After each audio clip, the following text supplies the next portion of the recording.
New Super Mario Bros. Wii is one of my favorite games of all time. I already beat the game without touching a single coin, and again without taking damage.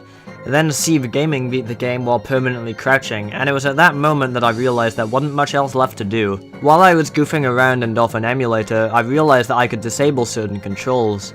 Thus, this challenge was born. In Dolphin, I disabled the ability to move left at all, so you can't accuse me of cheating anything because this game literally can't detect me pressing left. But you're probably wondering, Miro, why would this even be hard? The entire game's all about running right. But you see it's not. If you overshoot a jump, it's very helpful to turn back and go the other way so you don't fall off. We can't do that anymore.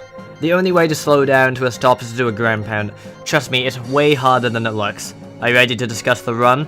Alright, let's get started. The first two levels of the run don't really require our attention, but Wonderfui is an important level to touch on. Obviously, we want to make the least amount of work for ourselves, so we'll be taking the secret exit to World 5. Besides, we kinda have to, since we'd have to press left upon leaving 2-Fortress to progress if we didn't. Anyway, if you're an idiot like me who didn't bring a propeller, you need Yoshi to get there. The problem is that once you've hit a block with Yoshi, you can't go left to go back and get him. Thankfully, we have methods of going left without actually pressing left. If we can find an upward slope, doing a ground pound can give us a load of momentum. If we keep jumping, we can preserve this momentum and make substantial progress towards the left of the screen. Next stop, 5-1. This level isn't too hard for this challenge, but this platform requires our attention. We'd normally have to do a crap ton of readjustment by pressing both directions to get past this, but clearly we don't have that option anymore. Thankfully, there's a pretty easy shortcut we can use instead. If you just stay in the water, you can do a well-timed jump between the river piranha plants and the wall to skip this section entirely.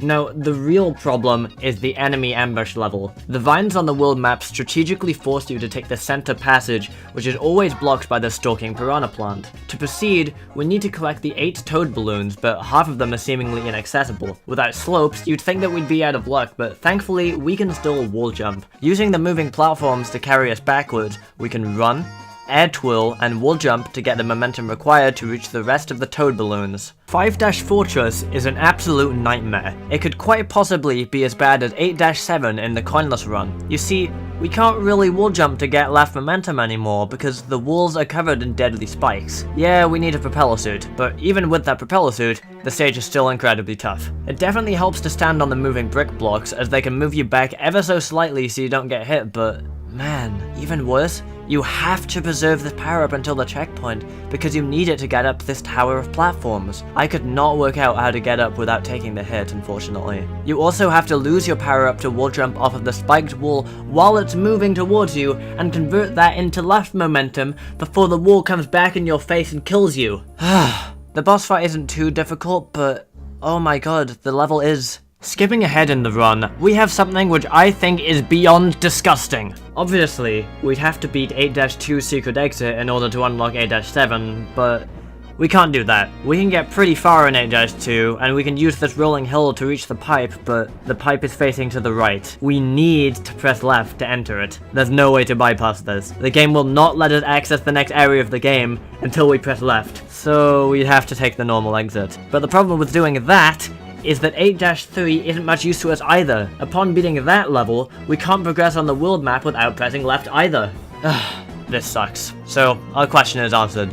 No, we can't beat New Super Mario Bros. Wii without pressing left. But how many left presses do we need? Which path should we take to minimize our left presses? Well, if we press left once to get past 8-3, we'd have to press it a second time, assuming we'd be able to beat 8-Fortress. However, if we pressed left in 8-2, there would be no point on the world map where we'd ever have to press left again. Secret exit it is!